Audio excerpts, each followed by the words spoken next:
Inspector Shahid ने जो है वो ये एफआईआर की थी और रेड भी उन्हीं की कार्रवाई में ये हुआ। पुलिस के अफसर हैं? जी पुलिस के हैं। इससे पहले ये एंटी करप्शन सर्किल में थे और इसी बुनियाद पर उनको एंटी करप्शन सर्किल से हटाया गया था। सॉरी, कमर्शियल बैंकिंग सर्किल में थे तैनात। और जब इन्होंने एक बड़े जो है वो स्टीरियो की जो दुकान पे और ऑफिस में छाप रेड किया था। अच्छा अच्छा, आर्डियोनिक वाला। आर्डियोनिक। आर्डियोनिक वाले छापे में जिसमें काफ़ी ज़्यादा पैसे नहीं बिल्कुल। कुछ आपको सर्कल्स के हेड चेंज करने की ज़रूरत है अगर वो चाहते हैं कि एफआईए का मामला जो है, और ख़ास तौर पे जिन सर्कल्स के हवाले से बहुत ज़्यादा शिकायत है उसमें ख़ास तौर पे एसीसी एंटी करप्शन सर्कल और ट्रिपल ट्रिपल सी सी में ये दो सर्कल्स हैं जिसमें जो है ना जिसमें बहुत ज़्यादा शिकायत है।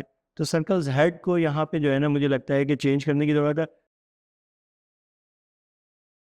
अस्सलाम वालेकुम नाज़रीन, मैं हूँ आपका होस्ट आदिल जवाद और मेरे साथ हैं सीनियर सहाफ़ी नादिर ख़ान।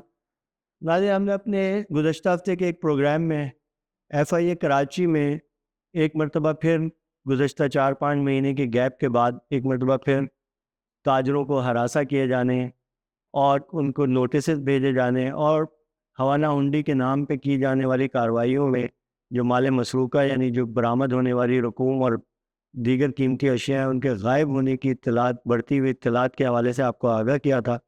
और हमने ये सवाल उठाया था कि 4 महीने पहले डायरेक्टर ज़हीम इकबाल शेख ने Karachi as a director Karachi का चार्ज लिया था। ये ग्रेड 20 के ऑफिसर हैं पुलिस सर्विसेज ऑफ पाकिस्तान के, और उन्होंने चार्ज लेने के बाद उस वक्त भी यही शिकायत बहुत ज़्यादा थी और उन्होंने चार्ज लेने के बाद इसमें इस सिलसिले को थोड़ा मुकम्मल तौर पे तो नहीं रोक पाए थे, लेकिन ये सिलसिला थमा ज़रूर था। कुछ ताजरों की शिकायत का अज़ाला हुआ था और कुछ एफआईए के अफसरान को पाबंद किया गया था कि वो अपने कवायद व ज़वाबित के ख़िलाफ़ काम नहीं कर सकते हैं। उसमें 1-2 एक्शन भी हुए थे अफसरान के ख़िलाफ़ जो इस तरह की कार्रवाइयों में इन्वॉल्व थे। लेकिन गुज़श्ता 1.5-2 माह से ये सिलसिला दोबारा शुरू हो गया था, जिसमें हमने आपको बताया था कि इसमें एफआईए एंटी करप्शन सर्कल में होने वाली एक एफआईआर थी, जिसमें एक बदनाम ज़माना हवाला हुंडी के एजेंट हैं हनीफ रंगीला, जिनकी अभी मुझे हमें इत्तला आई कि गुज़श्ता हफ़्ते शायद उनका इंतकाल भी हो गया है, और दीगर लोग इन्वॉल्व थे और उनके ख़िलाफ़ भी कार्रवाई नहीं की गई।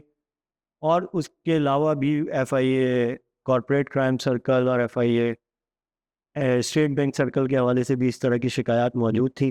तो उस पे डायरेक्टर एफआईए ज़हीम इकबाल शेख साहब ने कुछ एक्शन लिए हैं। आपके पास कुछ इत्तलात है इस हवाले से? जी, बहुत शुक्रिया आदिल साहब। हुआ ये था कि हम ही ने जब नवंबर 2023 में जब डॉक्टर ज़हीम इकबाल शेख ने जब डायरेक्टर एफआईए कराची का चार्ज लिया था, तो उससे पहले भी यही इल्ज़ामात आयद हो रहे थे कि एक कोई एफआईआर होती थी एफआईए की किसी सर्किल में, उसके बाद फिर एक नोटिस का सिलसिला शुरू हो जाता था। फिर उसके बाद जो जितने भी नोटिस पे लोग आए जाते थे उनको मुबैना तौर पर उनसे कुछ ना कुछ वसूल करके उन्हें छोड़ा जाता था। लेकिन बहरहाल ताजरों को हरासा करने का सिलसिला शुरू हो रहा था और हम हमारे ही प्रोग्राम के बाद फिर बहुत सारी जब शिकायतें सामने आना शुरू हुई, तो फिर डायरेक्टर ज़हीम इकबाल शेख ने उस वक्त सख्ती से, जब इन्होंने नया चार्ज दिया था, तो उन्होंने प्रोग्राम की हैसियत से और मुख्तलिफ उन्होंने ऑर्डर अपने जारी किए थे कि अपना पॉलिसी पॉलिसी मैटर जारी किया था कि भाई एक तो रिकवरी जो होगी वो पूरी पूरी शो की जाए। शो की जाएगी। और उसके बाद ये हुआ था कि कुछ एफआईआर ऐसी भी हुई थी कि एफआईए ट्रिपल सी में और स्टेट बैंक सर्किल में उस वक्त दिसंबर में कुछ, कि जिसमें इवन के जो मुखबर खास का जो एक हिस्सा जो रखने वाला जो होती थी वो भी नहीं रखा गया था और पूरी ही जो है वो हुआ था। ये हमारे उसके ऊपर कंफर्मेशन भी हमने 2-4 ज़राए से हासिल की थी, तो मिली भी थी। लेकिन अप्रैल और मई में जो है फिर एक बार एफआईए के तमाम सर्कल में जो भी हवाला हुंडी के हवाले से जो कार्रवाइयाँ हुई, या इवन के इसके अलावा भी जो एफआईआर हुई, उसमें जो माल मसरूक़ा जो बरामद हो रहा है उसमें भी कम ज़ाहिर किया जा रहा था। और हमने गुज़िश्ता प्रोग्राम में जैसे बताया कि एफआईए एंटी करप्शन सर्किल ने एक रेड किया था सदर में, एक जूली लैब के ऊपर गोल्ड लैब के नाम से एक ज्वेलरी के का कारखाना है, जिसमें कोई 30 करोड़ रुपए मिले थे और 2-3 वो ऐसा तौर पे और उसमें जो मुलज़िमान थे उनको छोड़ भी दिया गया। उसमें जो 2 उस गोल्ड लैब के जो ओनर्स थे मेरे ख़्याल उनको उनको छोड़ा भी गया उनके ऊपर, और इस रकूम का गायब होने की भी शिकायत आई। इस केस में कौन इन्वॉल्व थे? एफआईए के कौन से इन्वेस्टिगेटर? जी, इंस्पेक्टर शाहिद ने जो है वो ये एफआईआर की थी और रेड भी उन्हीं की कार्रवाई में ये हुआ। पुलिस के अफसर हैं? जी पुलिस के हैं। इससे पहले ये एंटी करप्शन सर्किल में थे और इसी बुनियाद पर उनको एंटी करप्शन सर्किल से हटाया गया था, सॉरी कमर्शियल बैंकिंग सर्किल में थे तैनात, और जब इन्होंने एक बड़े जो है वो स्टीरियो की जो दुकान पे और ऑफिस में छाप रेड किया था। अच्छा अच्छा, आर्डियोनिक वाला, आर्डियोनिक, आर्डियोनिक वाले छापे में जिसमें काफ़ी ज़्यादा पैसे लेने की बिल्कुल शिकायत। हाँ, उसमें क्योंकि उसी मैटर में एक इंक्वायरी इनके खिलाफ एंटी करप्शन सर्किल में भी शुरू हुई थी, लेकिन बाद में क्योंकि उस इंक्वायरी में नाम जो है वो राबिया कुरैशी, जो उस वक्त क्राइम मकाम डिप्टी डायरेक्टर थी कमर्शियल बैंकिंग सर्किल की, उनका नाम भी आया था। उसी बुनियाद पर उनको वहाँ से हटाया भी गया था, और फिर इनका तबादला बाद में यानी उनको सज़ा के तौर पे तबादला किया गया था एंटी करप्शन, हाँ, CBC से एंटी करप्शन सर्किल। लेकिन यहाँ पे भी ये जो है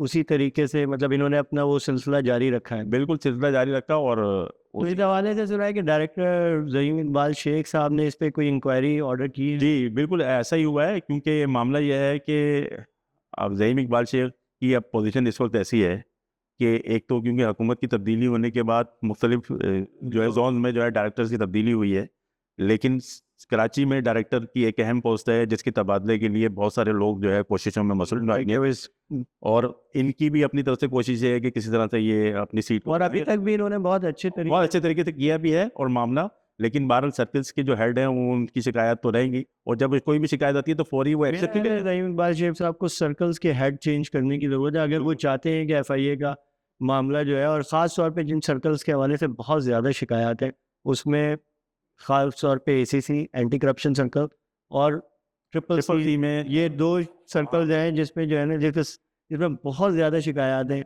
तो सर्कल्स हेड को यहाँ पे जो है ना मुझे लगता है कि चेंज करने की ज़रूरत है। और ज़हीम इकबाल शेख साहब चूँकि वैसे भी एक बड़े सीनियर पुलिस अफसर हैं, ये पहले भी सुपरसीड हो चुके हैं प्रमोशन के हवाले से, और अब सुना है कि अब 1 डेढ़ महीने में दोबारा जो 2020 से इनके मामला बड़ा, इनके ऊपर गर्दिश वाला मामला चल रहा था, इसलिए पोस्टिंग भी इनकी नहीं हो पा रही थी। तो काफ़ी कोशिशों के बाद इनकी जो है वो नवंबर 2023 में बड़ी पोस्टिंग जो डायरेक्टर FIA कराची की हुई, लेकिन अभी इनका जून या अगस्त में जो है एक बोर्ड होने वाला है जिसमें इनकी प्रमोशन की होना है, और वो नहीं चाहेंगे कि कोई भी इल्ज़ाम कोई ना ऐसी चीज़ उनके बिल्कुल उस पे सराहा आए, उनके कैरियर पे आए, उनकी प्रमोशन में रुकावट बने। तो ज़हीम इकबाल शेख साहब की अब तक की जो हमने फीडबैक भी मिला, हमें अपने प्रोग्राम के बाद भी मिला कि उनकी अब तक की कारकर्दगी भी कोई इतनी बुरी नहीं है, लेकिन वो मेरा ख़्याल है अपने सर्कल हेड्स पे ज़्यादा भरोसा करते हैं, जो और वो उस मामले में शायद या तो वो आज़ाद नहीं है या वो उनकी बात को देखिए, ज़्यादा। बिल्कुल ये बात है, ये वाली जब शिकायत हमारे प्रोग्राम के ज़रिए भी बहुत सारे लोगों तक पहुँची, तो हालिया दिनों में भी ये बड़ा मैटर चल रहा है इस वक्त कि जिस तरह FBR और कस्टम्स पर निगरानी एक मुख्तलिफ इदारों की तरफ से की जा रही है, तो कराची के जो सर्किल हैं उनकी निगरानी का काम भी जो है वो शुरू हो चुका है ये, और यही बात जो है वो ज़हीम इकबाल शेख तक भी पहुंची है, जिसकी बुनियाद पे उन्होंने जो हालिया हमने जो प्रोग्राम किया, जो इंस्पेक्टर शाहिद ने जो गोल्ड लैब पर जो कार्रवाई की, तो उसके खिलाफ भी उन्होंने इंक्वायरी बाकायदा अपनी तरफ से शुरू कर रखी है। तो इसीलिए कि वो अपने आप को सेफ करना चाह रहे हैं कि कहीं ऐसा कोई क्योंकि हम उसमें इन्वॉल्व भी नहीं है, बिल्कुल, लेकिन उनका जो मैनेजमेंट का स्टाइल है वो थोड़ा-सा वो माइक्रो नहीं है, मैक्रो है, हाँ। तो वो शायद उसकी वजह से सर्कल हेड्स उसका फ़ायदा ले रहे हैं। खैर नाज़रीन, हम आपको इस हवाले से अपडेट करते रहेंगे। आज के लिए हमें इजाज़त दीजिए, शुक्रिया।